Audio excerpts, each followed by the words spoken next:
ಕುಸ್ತಿ ಒಕ್ಕೂಟದ ಜಂಟಿ ಕಾರ್ಯದರ್ಶಿ ಆಗಿರತಕ್ಕಂಥ ಬೆಳ್ಳಿಪಾಡಿ ಗುಣರಂಜನ್ ಶೆಟ್ಟಿ ಸ್ವಾಗತ ವ್ಯಕ್ತಪಡಿಸಿದ್ದಾರೆ. ಈ ಕುರಿತು ಪತ್ರಿಕಾ ಪ್ರಕಟಣೆ ಹೊರಡಿಸಿರ್ತಕ್ಕಂತಹ ಅವರು ಬೆಳಗಾವಿ ಹಾಗೂ ಉತ್ತರ ಕರ್ನಾಟಕ ಭಾಗವು ಪರಂಪರೆಯಿಂದಲೇ ಕುಸ್ತಿ ಕ್ರೀಡೆಗೆ ಪ್ರಸಿದ್ಧವಾಗಿದ್ದು ಸಾವಿರಾರು ಯುವಕರು ಈ ಒಂದು ಕ್ರೀಡೆಯಲ್ಲಿ ತಮ್ಮ ಪ್ರತಿಭೆಯನ್ನ ತೋರಿಸ್ತಾ ಇದ್ದಾರೆ ಅಂತ ಹೇಳಿದರು.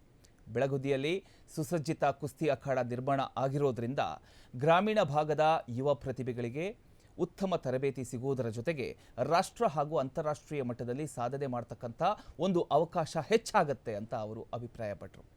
ಕುಸ್ತಿ ನಮ್ಮ ರಾಜ್ಯದ ಪ್ರಮುಖ ಕ್ರೀಡೆ ಆಗಿದ್ದು ಅದನ್ನು ಉತ್ತೇಜಿಸತಕ್ಕಂಥ ನಿಟ್ಟಿನಲ್ಲಿ ಈ ನಿರ್ಧಾರ ಕೈಗೊಂಡ ಮುಖ್ಯಮಂತ್ರಿ ಮತ್ತು ರಾಜ್ಯ ಸರ್ಕಾರಕ್ಕೆ ಕರ್ನಾಟಕ ರಾಜ್ಯ ಕುಸ್ತಿ ಸಂಘದ ಪರವಾಗಿ ಕೃತಜ್ಞತೆಯನ್ನು ಸಲ್ಲಿಸಿದರು.